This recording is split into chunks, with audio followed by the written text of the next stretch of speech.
नमस्कार। साहित्य तक बुक कैफे टॉप 10 की यह श्रृंखला आज भी जारी है। मैं हूं जयप्रकाश पांडे।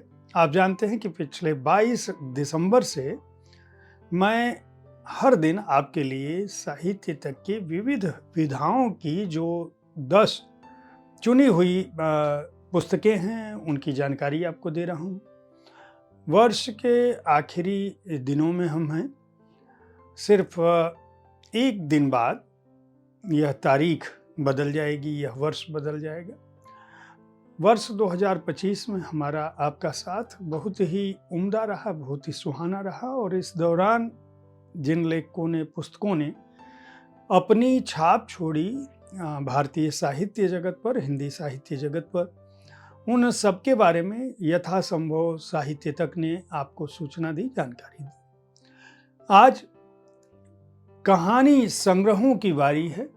मैं उन कहानी संग्रहों की जानकारी दूंगा जो टॉप 10 पुस्तकों में जगह बनाने में सफल रहे हैं। पहली जो पुस्तक है साहित्य तक बुक कैफे टॉप 10 में, उसका नाम है पिलखुआ की जहांआरा एवं अन्य कहानियाँ। प्रमोद द्विवेदी इसके रचनाकार हैं। प्रमोद द्विवेदी पत्रकार रहे हैं और बहुत ही सूक्ष्म दृष्टि उनकी रही है मानस पर, भारतीय मानस पर, अपने आसपास के परिवेश पर। और समकालीन कथाकारों की नज़र में, आलोचकों की नज़र में वे एक ऐसे कहानीकार हैं जिनको कहानियाँ कंठस्थ रहती हैं, यानी वो जो देखते हैं उसको लिखते हैं। उन्होंने देर से कहानियाँ लिखनी शुरू की, लेकिन जो यथार्थवाद के नाम पर जो नीरस वर्णन था उससे इतर उन्होंने किस्सागोई की शक्ल में अपनी पहचान बनाई। और पिलखुआ की जहांआरा और अन्य कहानियाँ जो संग्रह है उनका, उनमें हमारे आसपास की जो सामाजिक संरचना है, जातिगत विसंगतियाँ हैं, वर्गगत भेद हैं, धार्मिक असहिष्णुता है, इन सब पर और इनके बीच जो यौन कुंठाएं हैं उनका भी वो उल्लेख अपनी कहानियों में करते हैं। इस कहानी पर मैंने चर्चा की थी साहित्य तक के बुक कैफे के एक दिन एक किताब कार्यक्रम में। बुक कैफे टॉप 10 श्रृंखला में जगह बनाने के लिए प्रमोद द्विवेदी जी को बहुत बहुत बधाई और इस संग्रह के प्रकाशक हैं वाणी प्रकाशन, दोनों को शुभकामनाएं और बधाई। इस श्रृंखला की अगली पुस्तक है साहित्य तक बुक कैफे टॉप 10 की कहानी संग्रह, श्रेष्ठ कहानी संग्रह की श्रृंखला में जो अगला नाम है वह है उर्मिला सीरीज के कथा संग्रह नानी की डायरी का। अपने आसपास के परिवेश और किरदारों को डायरी में दर्ज करना सामान्य बात है, लेकिन उन किरदारों को डायरी में कहानी के रूप में दर्ज कर देना सीरीज की एक विशेषता है। यानी वह अपने यथार्थ को, अपने देखे भोगे यथार्थ को कहानियों की शक्ल में अपनी कल्पना के साथ साथ यथार्थ मिश्रण के साथ साथ दर्ज करती हैं। भारतीय समाज में जो महिलाओं की स्थिति है, जो उनकी संवेदनात्मक, भावनात्मक अभिव्यक्ति है, उनके जीवन के जो विविध रंग हैं, जो बेचैनी है, जो विडंबना है और जो पीड़ा है, उन सबको तटस्थता से उर्मिला सीरीज अपने इस संग्रह में रखती हैं। मानव जीवन और समाज के मर्म को दर्शाती ये 13 कहानियाँ ऐसी मर्म गाथाएं हैं संबंधों की जो पाठक को भीतर तक उद्वेलित करती हैं और आंदोलित भी करती हैं। समाज, पर्यावरण, सरोकार, परिवेश, इन सब की प्रस्तुति जो है, इन सब का दृश्य जो है, यथार्थ चित्रण इन कहानियों में होता है और संभवतः इसीलिए नानी की डायरी नाम दिया उर्मिला सीरीज ने। सस्ता साहित्य मंडल ने इस संग्रह को प्रकाशित किया है। इस संग्रह के प्रकाशक और कथाकार उर्मिला सीरीज, ये सस्ता साहित्य मंडल और उर्मिला सीरीज जी को बहुत बहुत बधाई और शुभकामनाएं। साहित्य तक बुक कैफे टॉप 10 की कहानी संग्रहों में जो श्रेष्ठ कहानी संग्रह हैं इस वर्ष 2025 के, उसकी अगली कड़ी में जिस संग्रह का नाम है उसका नाम है खैबर दर्रा। पंकज सुबीर इसके रचनाकार हैं। शहर हो, गांव हो, कस्बा हो, राष्ट्र या राज्य हो, वह अपने लोगों से बनता है, उनके चाल, चरित्र और चलन से बनता है। लेकिन हमारा जो वर्तमान परिवेश है उसमें व्यक्ति की जो टूटन है वह कहीं न कहीं उसके व्यवहार में, उसके उन्माद में दिखती है। लेकिन इसके साथ-साथ कुछ ऐसे भी लोग होते हैं जो समाज को हर स्तर पर जोड़ने की कोशिश करते हैं। अ, शहर में जैसे दंगा होता है और लोग विभक्त हो जाते हैं और उसके बाद फिर दंगा खत्म होता है और लोग एक हो जाते हैं। तो कहानी का जो प्रतीक है, इस संग्रह का प्रतीक है, उसमें पंकज सुबीर कहते हैं कि दरअसल अ, एक नाला है जो शहर को 2 हिस्सों में बाँटता है। जब बाढ़ आती है तो बरसात होती है तो लोग विभक्त हो जाते हैं, लेकिन जैसे ही सूखता है, दोनों तरफ के लोग चलने लगते हैं। तो खैबर दर्रा की कहानियाँ भी उसी तरह की कहानी है जो हर शहर में जो दर्रा है उसको पाट सकें, उनको जोड़ सकें। ऐसे दर्रों का नाम सरकारी रिकॉर्ड में भले ही दर्ज न हो, लेकिन लोगों के मानस में शहर की संस्कृति और सभ्यता में उनका होना ज़रूरी है। और पंकज सुबीर चूँकि बहुत ही संवेदनशील मन के कथाकार हैं, तो अपनी इन 9 कहानियों में वो वर्तमान के जितने भी द्वंद्व हैं और मानव जीवन और सभ्यता के जो व्यतिक्रम हैं उसको तोड़कर मनुष्यता की श्रेष्ठता को स्थापित करने की कोशिश करते हैं। इस संग्रह के प्रकाशक हैं राजपाल एंड सन्स। लेखक, कथाकार, रचनाकार, कवि पंकज सुबीर और प्रकाशक राजपाल एंड सन्स को बहुत-बहुत शुभकामनाएँ और बधाई साहित्य तक बुक कैफे टॉप 10 में अपनी जगह बनाने के लिए। साहित्य तक बुक कैफे टॉप 10 की कहानी श्रृंखला में, कहानी संग्रहों की श्रृंखला में जो अगली पुस्तक है उसका नाम है कामनाओं की मुंडेर पर। गीता श्री इसकी रचनाकार हैं। गीता श्री का कथा वितान जो कथा फलक है वह बहुत व्यापक है, उनकी जीवन दृष्टि भी व्यापक है, पत्रकार रही हैं, संपादक रही हैं और कथाकार के रूप में भी उनकी अपनी एक गति है। उनकी कहानियों में स्त्री की छटपटाहट, उसकी जद्दोजहद, उसकी आंतरिक चेतना, निम्न मध्यम वर्गीय की बेचैनी, हताशा, उठापटक, शहर गांव सभी दिखाई पड़ते हैं।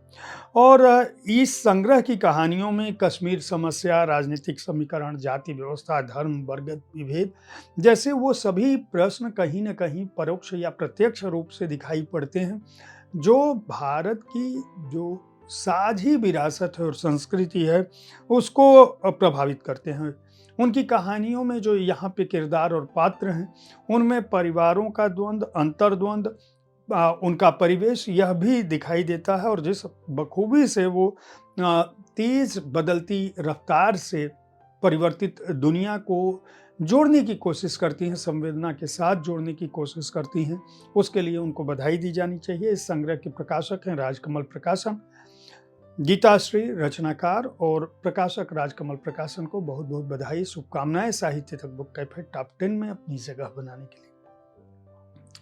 साहित्य तक बुक कैफे टॉप 10 कहानी संग्रहों की श्रृंखला की जो अगली पुस्तक है उसका नाम है इस मिनखा जूड़ में यायावर की डायरी। सत्यनारायण इसके रचनाकार हैं। सत्यनारायण अपनी तरह के अनूठे लेखक हैं। उनके पास जो शब्दों का, भाषा का जो विन्यास है उसमें जो देशज शब्द हैं और स्थानीयता है वह उन्हें विशेष बनाती है। वह एक साथ दोनों जगहों पर आवाजाही करते हैं। तद्भव तत्सम शब्द उनके यहाँ देशज शब्दों से मिलकर एक अलग वितान रखते हैं। इस संग्रह में 23 कहानियां हैं जो उनकी स्मृतियों और संवेदना के साथ इस तरह से साझा होती हैं कि मनुष्य, मिट्टी और संस्कृति का जीवंत दस्तावेज बन जाती हैं। वे खुद लिखते भी हैं कि दिन भर काम करते हुए, भटकते हुए हम भांति-भांति के लोगों से मिलते हैं, भटकते हैं, व्यर्थ डोलते, रात बिरात कहीं भी चले जाते हैं। तमाम तरह के अनुभव होते हैं, तमाम तरह के संघर्ष होते हैं, जिन्हें हम अपने भीतर या बाहर कभी दोस्तों से साझा करते हैं, कभी परिवार से साझा करते हैं, कभी नहीं भी करते हैं। लेकिन ये सब कुछ दरअसल व्यक्ति को एक ऐसे बीहड़ में झोंकते हैं जहाँ यायावर की डायरी सृजित होती है। अनुभवों को, घटनाओं को, व्यक्तियों को किस तरह से सृजित किया जाना चाहिए और व्यक्त किया जाना चाहिए, सत्यनारायण को इस बात के लिए साधुवाद दिया जाना चाहिए कि वो नई पीढ़ी को बाकायदा सिखा सकते हैं। इस संग्रह को संभावना प्रकाशन ने प्रकाशित किया है। कथाकार सत्यनारायण और प्रकाशक संभावना प्रकाशन को साहित्य तक बुक कैफे टॉप 10 की इस सूची में अपना स्थान बनाने के लिए बहुत बहुत बधाई और शुभकामनाएं। साहित्य तक बुक कैफे टॉप 10 कहानी श्रृंखला की जो अगली पुस्तक है उसका नाम है एक दिन का सफर। कल्पना मनोरमा इसकी रचनाकार हैं। कल्पना मनोरमा की यह विशेषता है कि वो मानवीय जिंदगियों का जो लैंडस्केप है, जो परिदृश्य हैं, उनके मर्म को छूती हैं और उससे पाठकों को इस कदर बताती हैं कि पाठक उससे अपने आत्मीयता का राग जोड़ता है और जाने पहचाने परिवेश में महसूस करता है कि ये कहानियाँ उसके आसपास की कहानियाँ, इसके किरदार उसके आसपास के हैं। इन कहानियों में स्त्री पात्रों की चिंताएं भी हैं, उनकी आकांक्षाएं भी हैं, उनकी यातनाएं भी हैं और जो समकालीनता का बोध है, वो भाग दौड़ है, वह भी दिखाई पड़ती है। उनकी कहानी की भाषा, संरचना और तकनीक जिस तरह से समृद्ध हुई है इन दिनों, वह इस संग्रह में भी झलकती है। कम से कम उनके आलोचकों का ऐसा कहना है। उनकी कहानियों में परिवेश और पात्र के बीच जो सघन और गहन रिश्ता है, वह इन कहानियों को अनूठा बनाता है। इस संग्रह के प्रकाशक हैं अनन्य प्रकाशन। रचनाकार कथाकार कल्पना मनोरमा और प्रकाशक अनन्य प्रकाशन को बहुत बहुत बधाई और शुभकामनाएं साहित्य तक बुक कैफे टॉप 10 में है अपनी जगह बनाने के लिए। साहित्य तक बुक कैफे टॉप 10 की कहानी श्रृंखला की जो अगली पुस्तक है उसका नाम है एक खला है सीने में। एक खला है सीने में सुधा ओम ढींगरा द्वारा संपादित कहानी संग्रह। सामान्य तौर पर हम एक रचनाकार के कथा संग्रह को लेते हैं, लेकिन यह कहानी संग्रह, यह कथा संग्रह अपनी संपादित स्वरूप में भी इतना विशिष्ट है कि साहित्य तक बुक कैफे टॉप 10 में अपनी जगह बनाने में सफल रहा है। यह संपादित संकलन दरअसल ट्रांसजेंडर समुदाय को ध्यान में रखकर उनके जीवन, उनके संघर्ष, उनकी इच्छा, उनकी आकांक्षा और उनकी अनुभव को लेकर जो कहानियां सृजित हुई हैं, उनका संग्रह है। और यहाँ पे जो है, जो किन्नर समुदाय के दिल का खालीपन है, जो उनके प्रति कथाकारों का दृष्टिकोण है, संवेदनात्मक दृष्टि है, जिस तरह से मनुष्य माने जाने की जो पैरवी है कथाकारों में, कि समुदाय अपना ही परिवार, अपने ही परिवार के लोग किस तरह से ट्रांसजेंडर समुदाय के लोगों को उपेक्षित करते हैं और उन्हें मानव स्तर के बराबर मानवीय नहीं समझते। यह संग्रह दरअसल ऐसी हर आवाज को वह दृष्टि देने की कोशिश करता है कि कम से कम आप लैंगिक अध्ययन, सामाजिक आख्यान और समकालीन भारतीय परिवेश को देखते समझते उस समुदाय को भी उसका प्राप्य दें, उसका अधिकार दें, उसे मनुष्य समझें।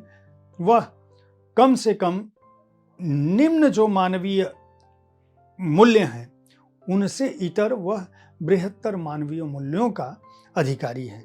इस संग्रह का प्रकाशन शिवना प्रकाशन ने किया है। सुधा ओम ढींगरा और प्रकाशक शिवना प्रकाशन को बहुत बहुत बधाई और शुभकामनाएं इस महत्वपूर्ण विषय पर पुस्तक प्रकाशित करने के लिए, कथा संग्रह प्रकाशित करने के लिए। साहित्य तक बुक कैफे टॉप 10 श्रृंखला के कहानी संग्रहों में जो अगली पुस्तक ने स्थान बनाया है उसका नाम है याद गली का सफर। कंचन जायसवाल की यह पुस्तक है। हर लेखक अपने आसपास की बिखरी हुई कहानियों को ही सहेजता है और उन्हें शक्ल देता है। इस संग्रह की जो रचनाकार हैं, उन्होंने अपनी स्मृतियों में जो कुआं, आंगन, घर, मोहल्ला, शहर को जो देखा है, जो किरदार उठाया है, जो सुख और दुख के बीच स्मृतियों के जंगल में अनायास चले आते हैं, उनको उन्होंने दर्ज किया है। उनका कहना है कि दरअसल इन किरदारों का केंद्र भले ही माध्यम स्त्रियां हैं, लेकिन ये स्त्रियां अपने दुख और उल्लास के साथ साथ हमारे जीवन को, यानी हर पाठक के जीवन को समृद्ध करती हैं। और जब हम अपने जीवन को याद करते हैं तो हमारे जीवन में तमाम ऐसे किरदार आते हैं जो हर किरदार अपने अनूठेपन के साथ होता है और वह कभी कभी उस अपने जिन ख्वाबों को देखता है वो ख्वाब कभी सच होते हैं, कभी पूरे नहीं हो पाते, लेकिन स्त्री किरदारों के उन ख्वाबों को अहमियत दी जानी चाहिए, उन्हें महत्व दिया जाना चाहिए, उनका सम्मान किया जाना चाहिए। सिर्फ इसलिए अनदेखा नहीं किया जाना चाहिए कि किसी स्त्री ने कोई स्वप्न देखा और वह पूरा नहीं हुआ। बेरा प्रकाशन इस संग्रह के प्रकाशक हैं। कंचन जायसवाल और बेरा प्रकाशन को बहुत बहुत शुभकामनाएं और बधाई। साहित्य तक बुक कैफे टॉप 10 की कहानी श्रृंखला की इस सूची में स्थान बनाने के लिए। साहित्य तक बुक कैफे टॉप 10 श्रृंखला की जो अगली पुस्तक है कहानी श्रृंखला की, उसका नाम है विहान की आहट। वंदना वाजपेयी इसकी रचनाकार हैं। वंदना वाजपेयी इस संग्रह की शुरुआत रे ब्रैडबरी की इस कथन से करती हैं कि मुझे अलार्म घड़ी की ज़रूरत नहीं है, मेरे विचार ही मुझे जगाते हैं। उनका कहना है कि किसी पाठक के लिए यह कितना ज़रूरी है यह महत्व तो नहीं रखता, लेकिन हर रचनाकार के लिए यह ज़रूरी है, क्योंकि रचनाकार जब अपने किरदारों को लिखता है, पढ़ता है, सृजित करता है, तो वह उसी बेचैनी और छटपटाहट को महसूस करता है जिससे उसके पात्र समाज के सामने, उसके पाठकों के सामने पहुंचकर जीवंत हो जाएं। पात्रों की वह बेचैनी, उनकी नींद, उनके तर्क, उनके वितर्क, लेखक उनके साथ ही गुजरता है। यह और बात है कि लेखक यह मानता है कि उसने किरदारों को रचा, लेकिन वंदना वाजपेयी का कहना है कि दरअसल ये पात्र लेखक को भी एक तरह से रचते जाते हैं, और इसीलिए उनकी इस संग्रह विहान के आहट की जो कहानियां हैं उनमें मनुष्य की चेतना, मानवीय मूल्य, समानता, संघर्ष, स्त्री पुरुष, शिक्षा, प्रकृति, पशु पक्षी और अंततः जो विकास की अंधी दौड़ से रिक्तता उपज रही है, सोशल मीडिया जो है उसके जो प्रभाव हैं वह सब भी इस संग्रह में सुनाई पड़ते हैं, दिखाई पड़ते हैं, और इस लिहाज से यह संग्रह बहुत महत्वपूर्ण है। भावना प्रकाशन ने इस संग्रह को प्रकाशित किया है। कथाकार वंदना वाजपेयी और प्रकाशक भावना प्रकाशन को बहुत बहुत बधाई और शुभकामनाएं इस संग्रह को साहित्य तक बुक कैफे टॉप 10 की कहानी सूची में अपनी जगह बनाने के लिए। और इस सूची में साहित्य तक बुक कैफे टॉप 10 की कहानी संग्रहों की जो सूची में एक तरह से आज की कड़ी का आखिरी नाम है, उसका नाम है प्रेम एक पालतू बिल्ली। निधि अग्रवाल इसकी रचनाकार हैं। उनकी कहानियों में जो उदासी भरी कायनात है उसकी गहरी तफसीलें हैं। इस दुनिया में जो जोखिम भरे अनुभव हैं, जो यथार्थ बोध है, वह सब इनकी कहानियों में दर्ज हुआ है।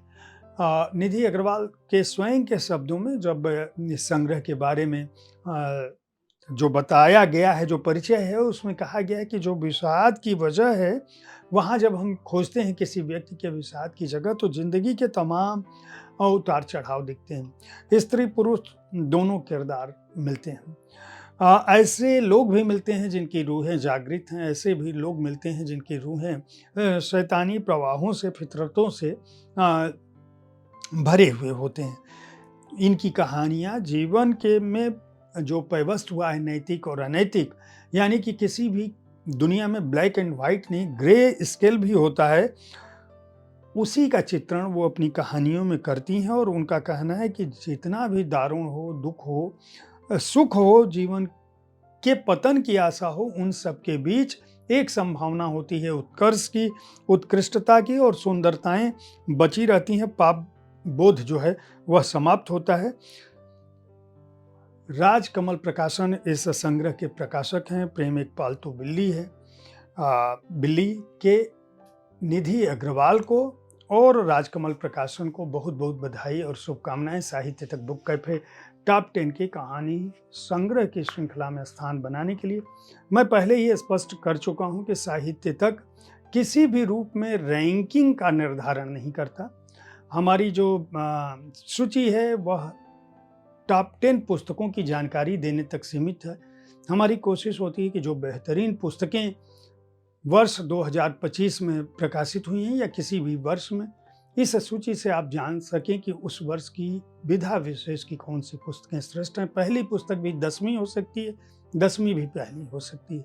इसके अतिरिक्त बहुत सारी पुस्तकें छूट भी सकती हैं, लेकिन महत्वपूर्ण यह है कि पाठकों का, दर्शकों का पुस्तकों के साथ हमारा और आपका साथ बना रहे। वर्ष 2026 आप सभी के लिए शुभ हो। पुस्तकें हमारे आपकी ज़िंदगी का हिस्सा रहें और हमारे इस अभियान में आप साथ देते रहें। देखते रहें साहित्य तक। धन्यवाद, बहुत बहुत बधाई और शुभकामनाएं।